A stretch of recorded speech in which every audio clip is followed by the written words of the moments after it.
సాయంత్రం సుమారు 5 గంటల ప్రాంతంలో నెల్లూరు పట్టణంలో 2వ పట్టణ పోలీస్ స్టేషన్ పరిధిలో జరిగిన ఒక ఘటన ఇది.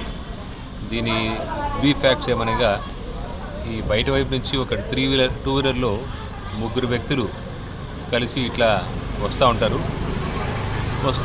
వచ్చే క్రమంలో ఒకానొక ఇంటి ముందు వాళ్ళు టూ వీలర్ పడిపోతే గబుక్కన ఈ కంప్లైంట్ దారుడైన షేక్ బాబు, అతని స్నేహితులు ఇద్దరు కలిసి ఆ బైక్ వాళ్ళని లేపి కింద పడిన లేపే క్రమంలో వాళ్ళిద్దరి మధ్య చిన్న ఘర్షణ జరుగుతుంది. దీంతో ముద్దాయి తన మోటార్ సైకిల్ కీ చైన్తో ఉన్న ఒకనొక కీ చైన్ తోటి ఈ కంప్లైంట్ యొక్క తొడ మీద ఒక ఇంజురీ కలిగజేస్తాడు, రక్తగాయము.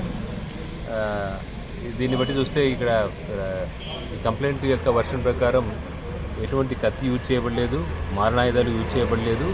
ఒక చిన్నపాటి ఘర్షణ మాత్రమే, అంటే ఎటువంటి ఉద్దేశపూర్వకంగా జరిగింది కాదు, ఇన్స్టెంట్గా జరిగిన ఒక ఇన్సిడెంట్ మాత్రమే. అంతేగాని దీని వెనుకల ఎటువంటి కుట్ర లేదు, మారణాయుధాలు లేవు, కత్తులు లేవు.